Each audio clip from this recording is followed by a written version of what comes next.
நிற்கும் திருமணப்பட்டு விவாகா தி சென்னை சில்க்ஸ். வருமான வரி விதிக்கும் முறையில் எந்த மாற்றமும் இல்லை என்பது உட்பட 10 முக்கியமான அறிவிப்புகளை நிதியமைச்சர் நிர்மலா சீதாராமன் தனது பட்ஜெட்டில் வெளியிட்டுள்ளார். இன்று புதிய நாடாளுமன்றத்தில் மத்திய பட்ஜெட்டை தாக்கல் செய்த நிதியமைச்சர் நிர்மலா சீதாராமன் பல்வேறு முக்கியமான அறிவிப்புகளை வெளியிட்டார்.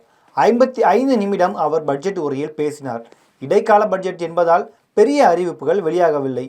சின்ன உரைதான் என்றாலும் பின்வரும் 10 அறிவிப்புகள் அதிக கவனம் பெற்றன. மோடி பிரதமரான பின்னர் $600 பில்லியன் அளவுக்கு நேரடி அந்நிய முதலீடு வந்துள்ளது. இடைக்கால பட்ஜெட்டின் மொத்த வருவாய் 30.8 லட்சம் கோடியாக இருக்கும் என எதிர்பார்ப்பு.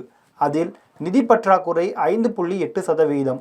நாட்டின் மொத்த கடன் 14 லட்சம் கோடியாக உள்ளது.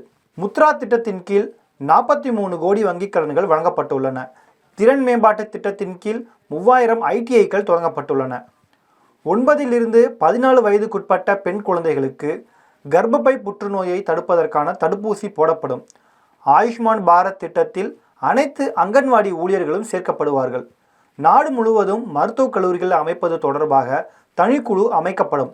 ஏற்கனவே உள்ள மருத்துவமனைகளில் புதிதாக மருத்துவக் கல்லூரிகள் அமைக்கப்படும். 517 நகரங்களில் சிறு விமான நிலையங்கள் அமைக்கப்படும். 1000 விமானங்கள் புதிதாக வாங்கப்படும். 40,000 ரயில் பெட்டிகள் வந்தே பாரத் ரயிலின் தரத்திற்கு உயர்த்தப்படும். மேலும் சில நகரங்களுக்கு மெட்ரோ சேவை விரிவுபடுத்தப்படும். இதனால் மக்களின் பயணம் எளிதாகும்.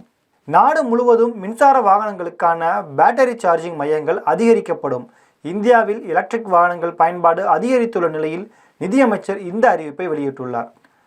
கடந்த 10 ஆண்டுகளில் 25 கோடி மக்கள் வறுமையில் இருந்து மீட்கப்பட்டுள்ளனர். விவசாயிகள், ஏழைகள், பெண்கள், இளைஞர்கள் என 4 பிரிவினருக்கு முக்கியத்துவம் அளிக்கப்படுகிறது.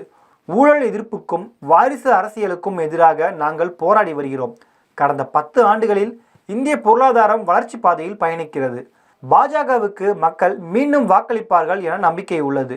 நாட்டின் பணவீக்கம் அதிகமாக இருந்தபோது G20 மாநாட்டை வெற்றிகரமாக நடத்தி முடித்தோம். தற்போது நாட்டின் பணவீக்கம் கட்டுக்குள் இருக்கிறது. மகளிர் இடஒதுக்கீடு, முத்தாக் தடை போன்ற பெண்களுக்கான சட்டங்களை பாஜக அரசு நிறைவேற்றியுள்ளது. வருமான வரி விதிக்கும் முறையில் எந்த மாற்றமும் இல்லை. நிறுவனங்களுக்கான வரி 22% குறைக்கப்பட்டுள்ளது. கூடுதலாக செலுத்திய வரியை திரும்ப பெறுவதற்கான கால அளவு 2013இல் 90 நாட்களாக இருந்தது. தற்போது 10 நாட்களாக குறைக்கப்பட்டுள்ளது.